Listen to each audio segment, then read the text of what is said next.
I mean, surprise, surprise, the Mets won. Ooh, that's two in a row, basically. The only thing is basically how if they can win tonight's game or today's game, basically against the. But this is against the Nets, of course, and theoretically they should be able to beat the Nets today because not only the fact that Severino pitching today, but actually I got to take a look now.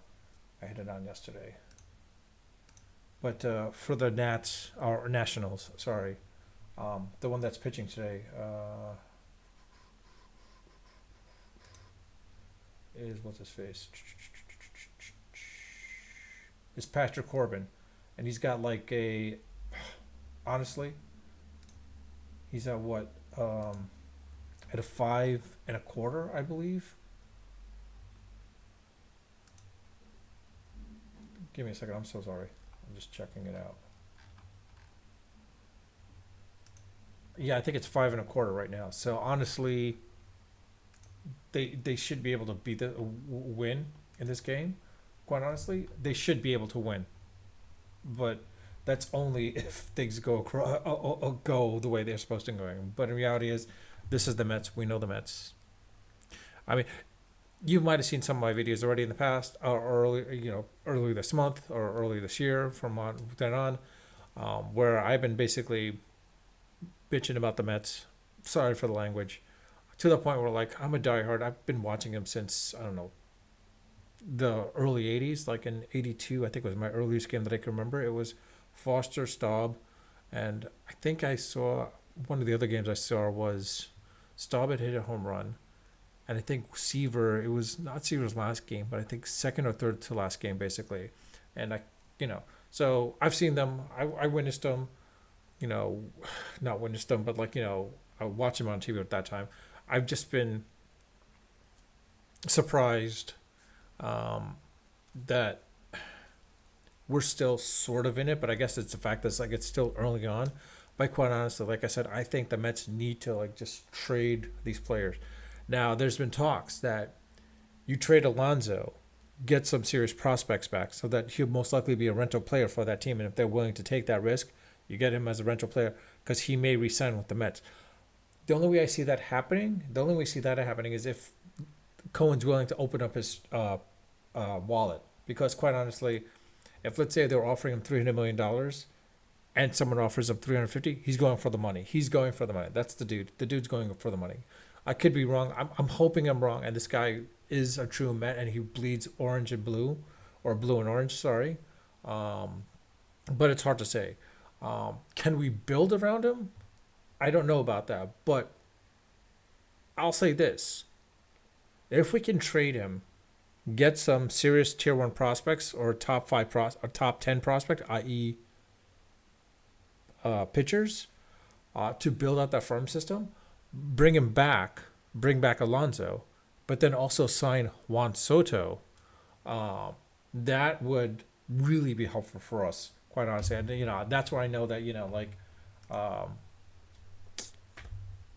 essentially Alonso's that Alonso would be a Met. I mean, in that situation, that means he has that loyalty, similar to what David Wright was.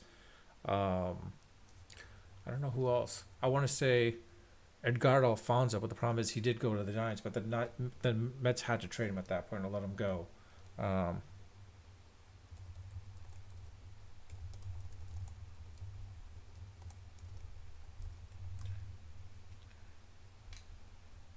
I'm kind of curious to see uh, next set of free agents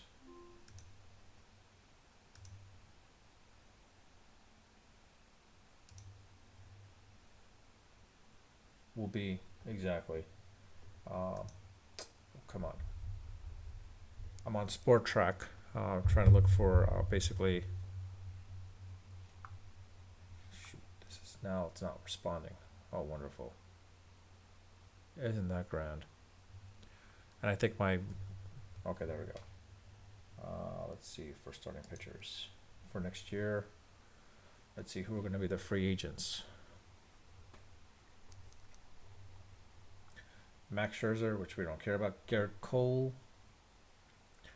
He has an opt out. Blake Snell. I don't know if you want to sign him. Montgomery Corbin, don't want to sign him, considering the way he's pitching. Nathan Evaldi, maybe him. Michael Walker, no. Frank Montes, Corbin Burns, McFurry, Jack Martin, Quintana. We don't need Severino. I'd be happy if the Mets can trade Severino and get something in return from him as well too, considering that he's rejuvenated himself. I don't think the Mets should re-sign him, but they should basically trade him to get some prospects at that point as well too. Because let's be honest, this we have to be realistic. You have to be realistic. There's no way they're gonna make the playoffs. If they do make the playoffs, that'd be amazing. But this is not a playoff team. I mean, yeah, you could point to last year's case with the Diamondbacks. I mean, they were barely a playoff team. They barely made it in to the wild card, and then boom, they went on that run. Do I see the Mets doing that? Unless they get some serious players in play, as well as some at least two dominant pitchers, I don't see that happening. And I'm being realistic at that point, quite honestly. I'm trying to see like who else would be beneficial for us. I mean, Kershaw is going to be a free agent too, but in reality, is he's too old at this point. He's going to probably have to like retire. Carlos Carrasco would have been good, but he is a little old now. And he went back to Cleveland. Um, yeah, I don't. There's no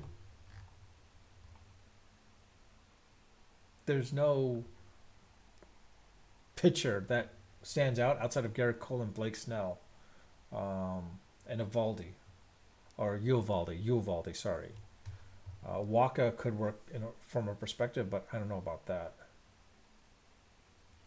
But in any case, like I said, I mean, we'll see what happens later on today.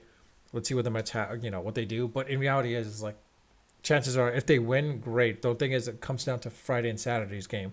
If the Mets can beat the Phillies, then and beat, if they could take one out of the two games, that'd be okay. But if they can take both games, that's even impressive. But most likely they're gonna get swept from those two games, and it's not gonna be any different because like the Mets can't string a set of wins, since mid-April. So I mean, honestly, or early May.